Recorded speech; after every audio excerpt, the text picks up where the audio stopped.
Get ready, because today we're getting into a topic that's both ancient and incredibly relevant: the surprising connection between cannabis and the Bible. This fascinating exploration challenges the notion of cannabis as the devil's lettuce by examining its presence in the Old Testament. We're going to look at the linguistic analysis and historical insights presented by the Hemp Foundation, Kaneh-Bosem, the hidden story of cannabis in the Old Testament. By the end of this discussion, you might be questioning everything you thought you knew about cannabis.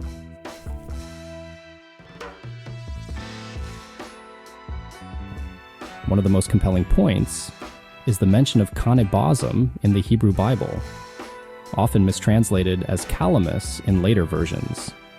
Scholars have recognized for about a century that this term likely refers to cannabis. This mistranslation has significantly impacted our understanding of history.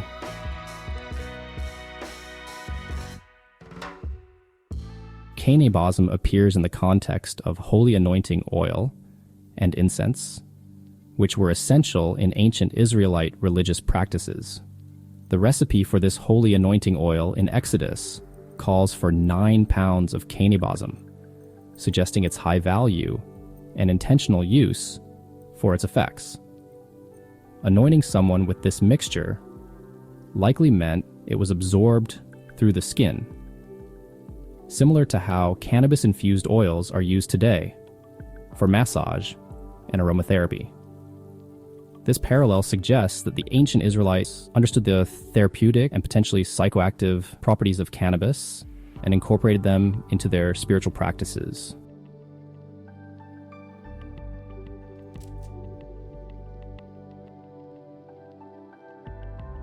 If scholars have recognized this connection for so long, why do many Bible translations still say calamus instead of cannabis? The Septuagint, the oldest Greek translation of the Hebrew Bible, appears to be the source of this error. It was incorrectly translated as calamus, and this error was repeated in many later translations.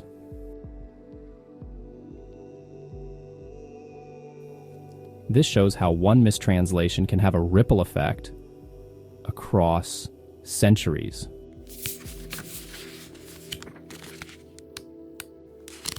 Cannabis wasn't just used in sacred rituals, it had other uses in the Old Testament. Hemp, a variety of cannabis, was used for its strong fibers to make clothing and rope, and it was even a source of food. This challenges our preconceived notions about a plant that was an integral part of ancient society.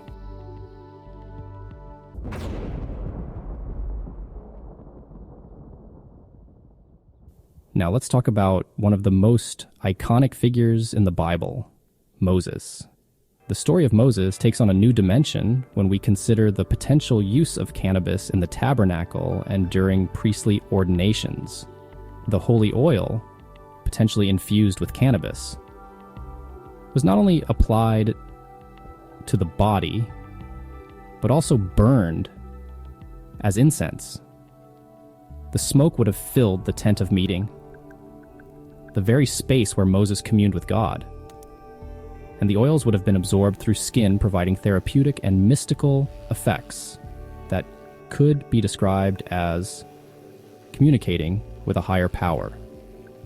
These original practices over time could have become convoluted and distorted by those who intended to manipulate people for their own agendas. This raises the question, were these purely divine messages, or was there a physical element contributing to Moses' experience? The ancient Israelites may have viewed the use of cannabis as a way to facilitate a deeper connection with the divine, accessing heightened states of awareness and receiving spiritual guidance.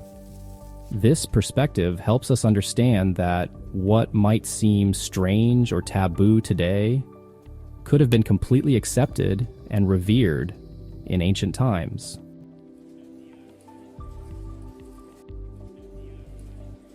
Other biblical figures, like King Saul and the prophet Isaiah, also had profound spiritual experiences after being anointed with this holy oil.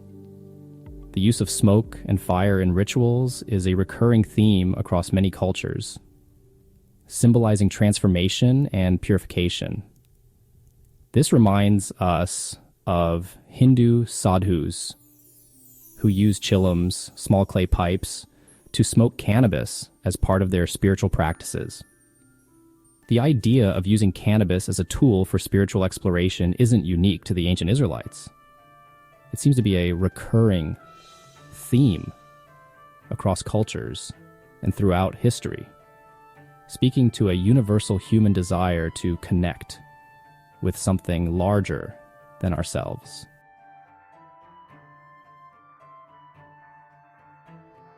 Interestingly, there was a goddess named Asherah associated with cannabis.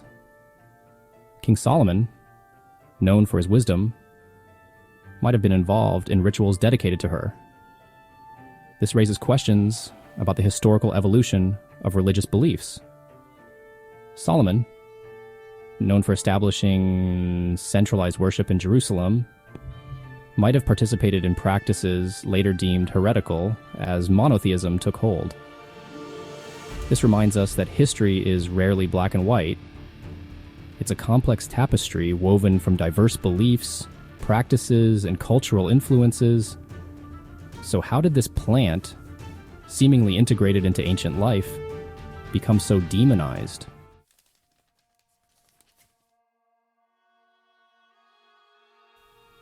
This leads us to the next chapter of the story, the rise of monotheism and the suppression of practices that didn't align with the emerging dominant worldview.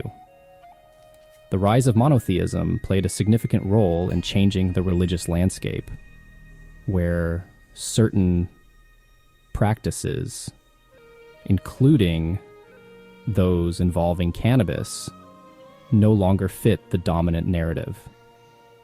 As monotheism took root, there was a movement towards centralizing worship and solidifying a single set of religious doctrines.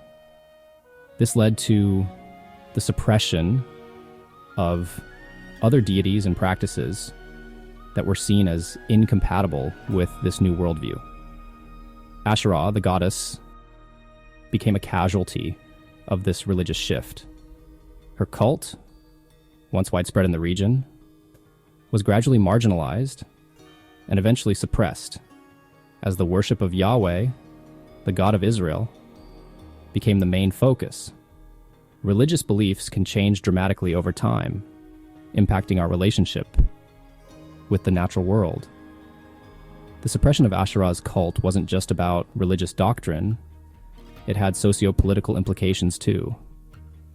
Asherah was often associated with fertility, nature, and the feminine principle. Her suppression can be seen as part of a broader trend throughout history of patriarchal societies, seeking to control and subdue feminine power and nature-based spirituality. This suppression echoed in the demonization of cannabis itself, a plant once revered for its healing and spiritual properties, which became associated with the forbidden and taboo.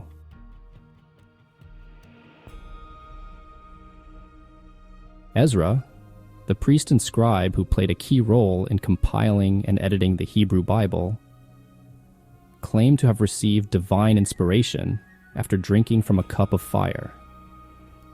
If we consider the use of cannabis-infused beverages in other ancient cultures, particularly the Persian haoma, this connection becomes clearer. Haoma was a sacred drink used in ancient Persian rituals, believed to contain psychoactive substances that induced spiritual experiences. Ezra, who grew up in Babylon under Persian rule, might have been exposed to these traditions and incorporated them into his own spiritual practices. This possibility challenges our assumptions about the origins of religious texts and the role of altered states of consciousness in shaping spiritual traditions. As monotheism solidified its grip on power, there was a growing tendency to demonize anything seen as a threat to its authority. Plants and practices associated with other deities, like Asherah, or those that caused altered states of consciousness, like cannabis, became targets of suppression.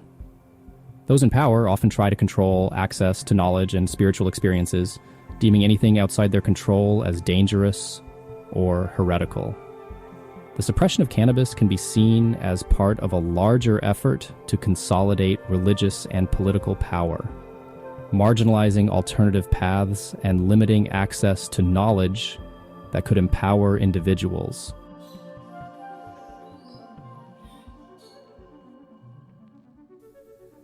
This brings us to the Garden of Eden story and the symbolism of the forbidden fruit. On the surface, it's about disobedience and the consequences of defying God.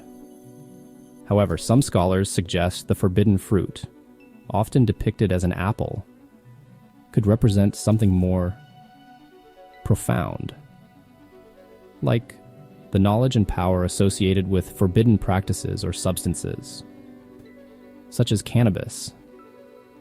The story of Adam and Eve being banished from paradise for eating the forbidden fruit could be a metaphor for the suppression of ancient wisdom and the knowledge of plants and practices that could expand consciousness and empower individuals.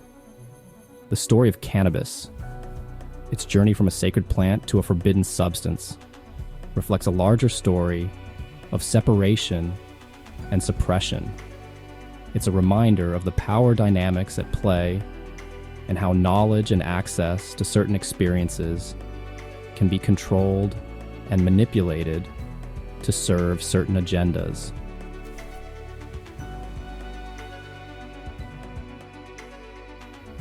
We've uncovered a hidden history, a narrative that challenges our assumptions about the Bible, cannabis, and our relationship with the natural world. But where does this leave us in the present? How do we navigate this complex landscape of misinformation and reclaim our connection to the healing power of plants?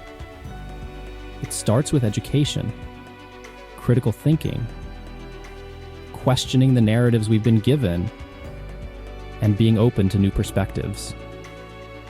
We need to be willing to step outside our comfort zones, challenge our biases, and recognize the wisdom of the natural world. This has opened my eyes to the interconnectedness of everything.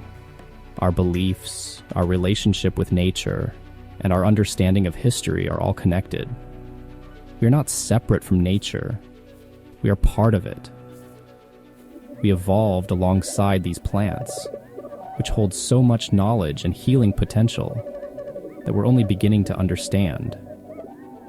As we move forward, let's honor the wisdom of the past and embrace the healing power of nature. Knowledge is power. The more we learn about our history, the more we can create a better, more compassionate future. A future where we honor the wisdom of the past and embrace the healing power of nature. So as we wrap up, I'll leave you with this quote: "Behold, I have given you every plant yielding seed that is on the face of all the earth, and every tree with seed in its fruit. You shall have them for food, so go out there and continue exploring, questioning, and uncovering the hidden connections in our world. And never be afraid to challenge the narratives that limit your understanding of the world. Remember, the truth is out there waiting to be discovered. Until next time, keep surfing the waves of life with a Zen mindset."